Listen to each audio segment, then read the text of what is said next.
GM chats, the GM tales, as we're going to call it, I think. Sorry. Start again. Yep. Okay. Welcome, everyone. Jason Jones talking to Tommy Lucas, Premier Grade head coach this year. Tommy, how are you coping with lockdown? Yeah, as good as can be expected, mate. Lots of walks with the family and lots of Netflix. But no, we're doing all right, mate. We're doing all right. Yeah, no. Interesting times. Hey, mate, just the way we're going to roll today is, Johnny, you're new to the club as well. So I guess first portion will be you having me a chat about Tom Lucas. Mm-hmm. I know Tom Lucas, but a lot of people don't know Tom Lucas. So then we'll have a bit of a chat about that. Then I've got a few random little questions to ask at the end. Keep it short, 10 or 15, and keep all of our players, supporters, managers, sponsors, keep them in the loop. What's going on? So tell us Tom Lucas story. The Tom Lucas story. Well, it all started many years ago.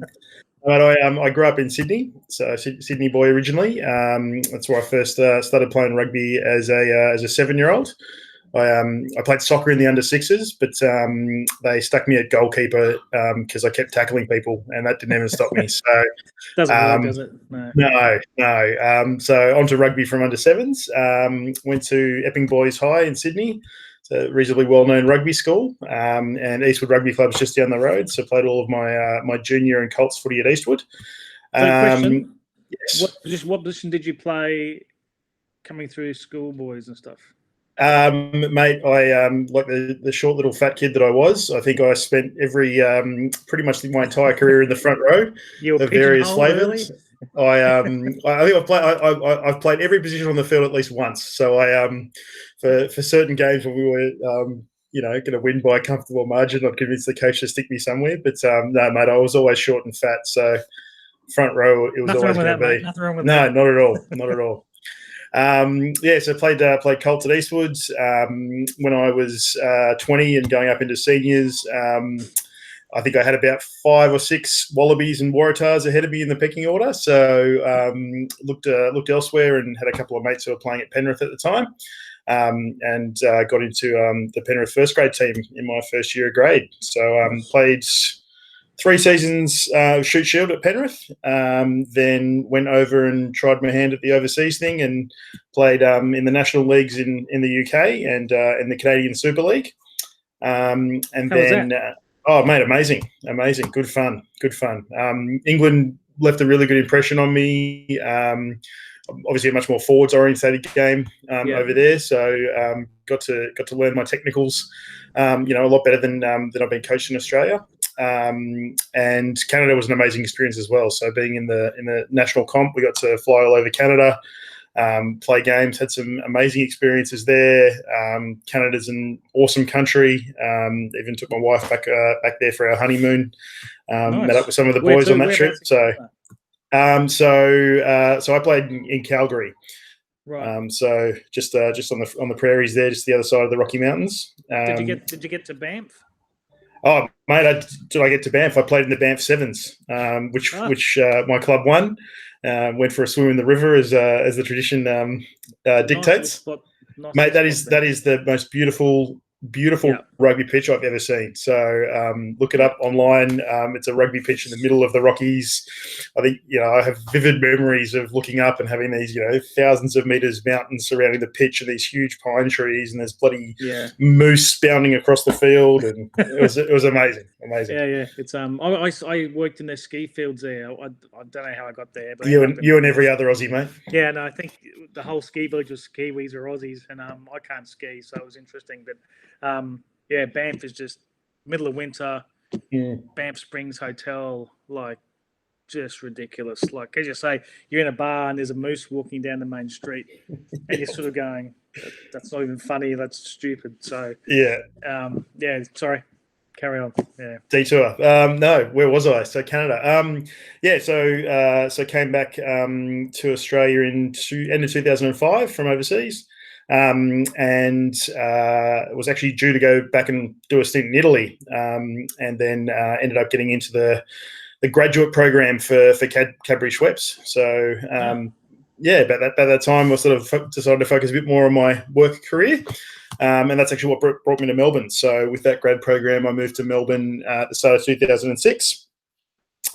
Just through a mate of the mate, wound up at Melbourne Club and ended up playing there for over 10 seasons and 100 first grade games, which I was very fortunate to do. So,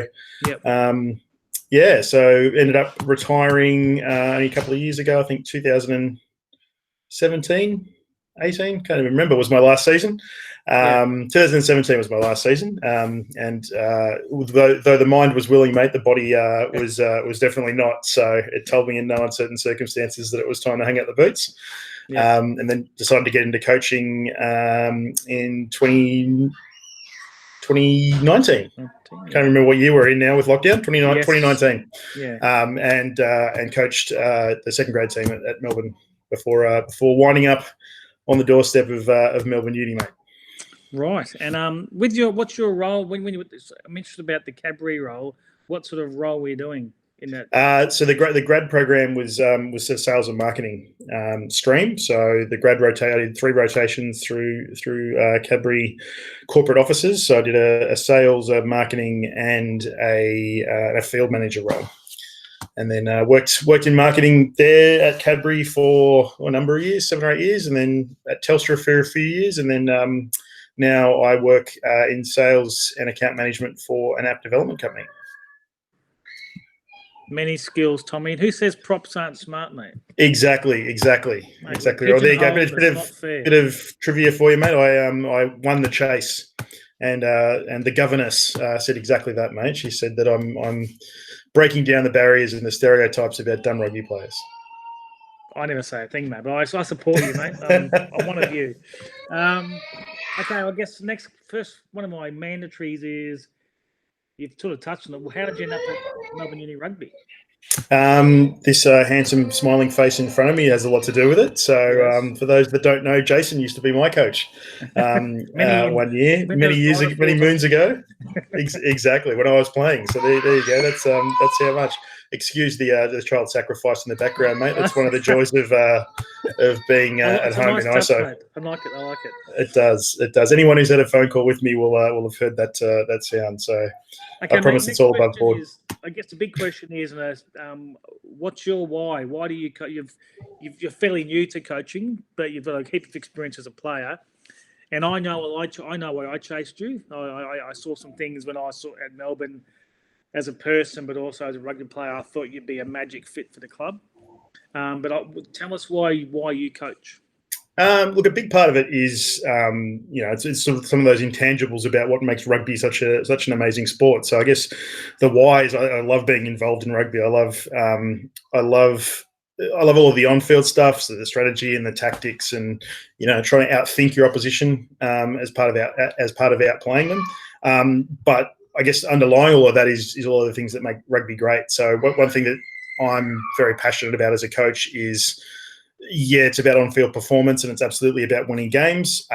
But my goal is to make better people make better rugby players. Is the famous sort of New Zealand rugby saying, and I totally buy into that. So that's what I'm really big on, and I'm keen on progressing people in their lives, and getting good outcomes on the rugby field, obviously, but also making better people as a result. Love it. Okay. Off rugby, when this lockdown, or if this lockdown finishes, when positively, the first place you're going to go for dinner, what are you going to eat? Where is it? Tough one. There is a pretty nice Mexican place down on Glenferrie Road that I think was my last dinner that I went to with my wife before lockdown for her birthday, and I think we'd go back there. What's the name of it? Do you know? No, mate, I'm not. I wish I could. The name escapes me right at this very second. I'm sure it'll come to me later. I'll remember it. No. Check in the comments below if I need to. Mate, the churros there are bloody outstanding for a front rower. So the Mexican donuts with the chocolate dipping sauce, outstanding. I don't need them at the moment, thank you. You and me both, mate. Okay, if you had 3 celebrities come to your dinner, the old question. I touched on this point. I asked Alana Thomas this same question. It was answer in some ways, but it made sense when you know Alana. But I do. 3 celebrities of any era, not necessarily a celebrity, but someone in the history. Famous people. Yes. Mate, I'm a bit of another little interesting factoid about me, mate. I'm a bit of a closet science nerd. So I think I'd like to have Einstein, Nikola Tesla, and Isaac Newton to dinner. I was going to rip off Matt Dunning's answer and say Gandhi because he wouldn't eat much, but we've already talked about we've already talked about the food component of the interview. So I'd go for some big name science. Big conversation at dinner table there. It is, mate. It is. Like you say, it's not the stereotype of the dumb rugby player. I want some highbrow intellectual conversation. Not what I was expecting. Okay, what have you binged on most during lockdown? Look, other than booze and McDonald's, I'm assuming you're talking about TV here. Whatever you wish. Just keep it G-rated. Keep it family oriented. Yeah. Okay. Look, my kids have been bloody glued to YouTube watching, number blocks, and the Jaeger family is their sort of favorite go-to at the moment. So by osmosis, that's what I've been watching a lot of. Where my wife and I have been watching Hannibal, the Hannibal Lecter TV series from a few. Yeah, it's good. Very gory. Afterlife, the Ricky Gervais one on Netflix, we watched a couple of series of. Just trying to mix it up. Unfortunately, my wife's been watching The Bloody Bachelor and all of that crap as well. So that's again via osmosis. That's on in the background. But those are my ones that I actually pay attention to. Righto, and the last one, back on the rugby topic to finish, bit of a sandwich. Your biggest influence in your rugby career and why? I would say Darren Coleman. So he's currently coaching Gordon at the moment in the shoot sheet. So DC was a coach of mine coming up through the Waratahs junior program.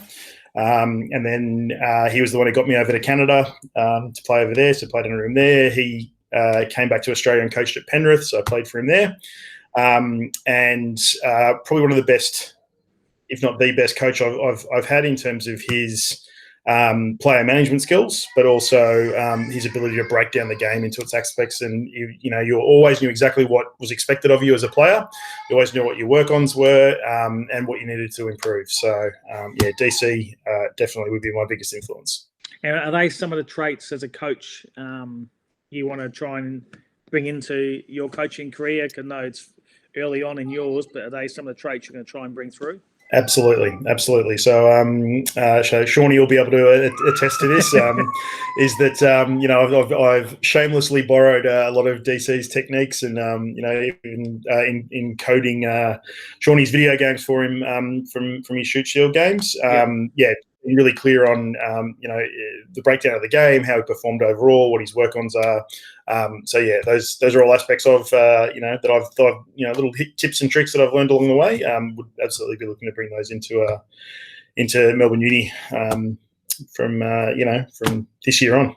Yeah, cool. And I think we are on a serious note to finish. I think we're very fortunate that yourself and Alana as our men and women's head coaches that you are both technically very savvy. That's an area I wasn't very good at.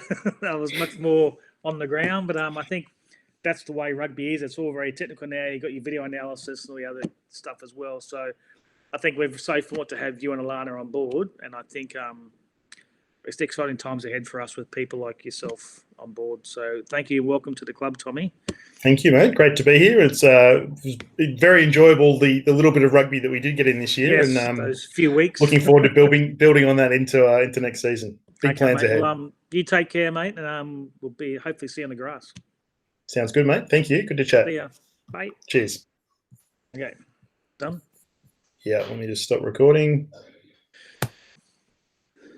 Done. That was all right?